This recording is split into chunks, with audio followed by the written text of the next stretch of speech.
Hello, good evening. This is Sharon from Everything Beautiful. So this evening we're going to finish our blouse.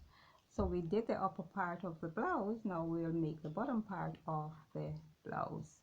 And the main part of this is the hip, and to extend the dart down into the lower part of the garment. So with this pattern, the upper part of the garment, which is the bodice, you'll be able to make anything from this: ball gown, wedding dresses, jumpers, jackets, dress, just about anything you want from this. This is the main part. So once you get this right, you are good to go. So we'll just continue. So this is the waistline, which we did previously, and from the waist down to the hip is 7 inches, and I draw a line across. After that, what I did also, I gave it 2 inches allowance. Now the hip measurement that we are using is the hip measurement is 41 inches. Okay, so I'll just bring it to 42, and the reason for that, because I don't want it to be too close around the hip, so I'm giving it that extra inch, and I'm making it 42 inches. So we divided that into 4, and that is actually 10.5, and I mark it there. Then I extend it to the hemline, which is down here. So this is the line that you're going to cut. Okay, cut the garment on, and this is what you'll turn up and hem. Now the next step is the dart measurement. And how do we get our dart?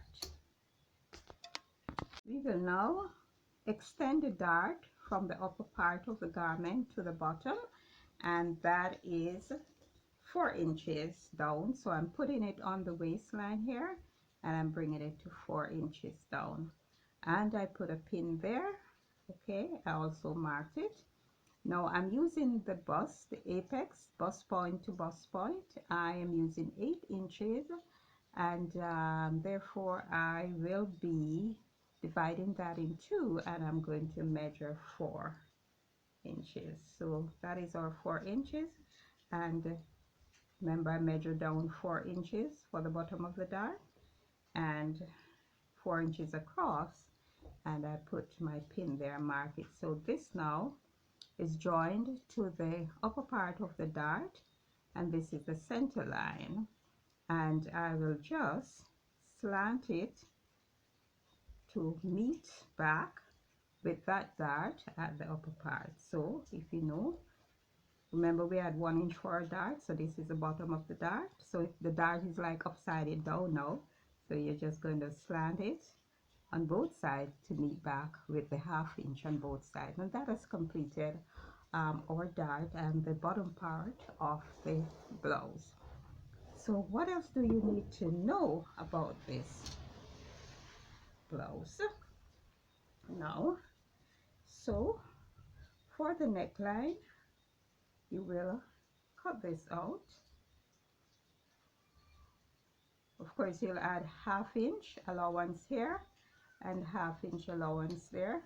Let me draw it. Don't forget to do that. And there'll be 1/2 inch here. So that's how I'll cut it: 1/2 inch right here and 1/2 inch here. For the arm, you want to take out just a little bit, maybe less than 1/2 inch, maybe a 1/4 inch. So you're going to find the half, and a lot of people, my mother didn't do this, the half of this arm, which is 8 inches, and just going to pare a little, and that is for the back. For the front, so this is about a 1/4, I'm sorry, just a little piece you want to pinch up.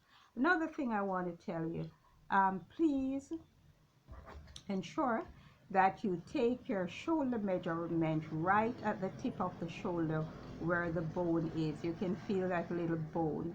Don't extend your shoulder, because when you do that, it makes the armhole very big. It drops the shoulder down, and the garment just doesn't fit good. So I always tell my student, whatever measurement you take for your body, use that measurement. Don't make it bigger, don't make it smaller. Okay, because once you do that, if you go in, take it into it's going to be tighter. If you make it bigger, if you don't follow the lines that you drew, then garment is going to be much bigger than, you know, it's just not going to fit nicely. Okay, so that's a little tip. So you will cut everything here together, the sleeve, as I showed you.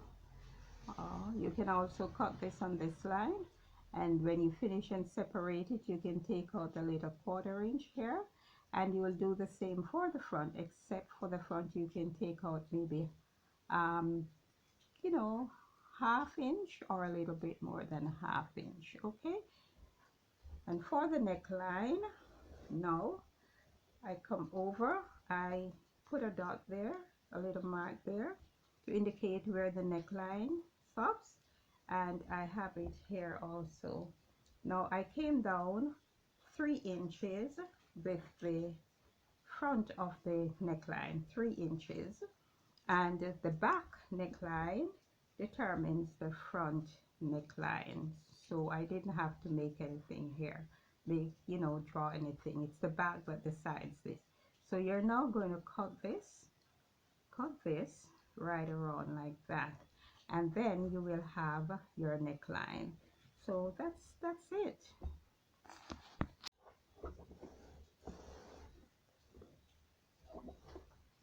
You will now add 1 inch seam allowance to the side here. It's a little bit wider than 1. I'm just doing it freehand. 1 inch seam allowance to the side. All right, and as I tell you, you will add 1/2 inch to the armhole here. Okay, and you have for the neckline I showed you already. So